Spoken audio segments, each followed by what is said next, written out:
પ્રશ્ન બિલિયાળા ફીડરનો છેલ્લા 18 દિવસથી છે. કોઈને કોઈ કારણસર અડધી કલાક પાવર આપવો હોય તો આપે, નકર બિલકુલ પાવર આપતા નથી, ડીમ પાવર પણ આપતા નથી. ઘણા ખેડૂતોએ બિયારણ વાવી દીધું છે, એ બિયારણ ફેલ થયું છે. પીવાનું પાણી પણ નથી, વાપરવાનું પાણી પણ નથી.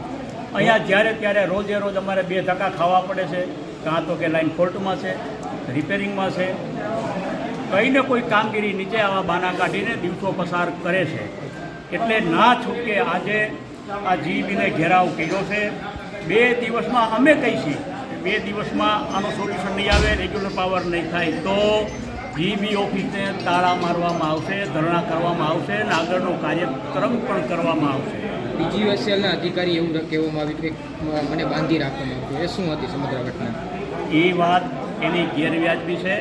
અધિકારી તરીકે આવી વાત એને કરી ન શકાય. આ પ્રજાના નોકર છે. અમે જીબીનો પાવર વાપરીએ છીએ, જીબીના રેગ્યુલર પૈસા ભરીએ છીએ. નથી ભરતા તો કાપી નાખવામાં આવે છે. આ વાત એને શોભતી નથી. કોઈના અન્યના નામે આ ધમકીભર્યું વાતાવરણ છે. આ પ્રજા છે, આ પ્રજા વિફરશે તો જીબી સાથે ગમે એ કરી શકશે.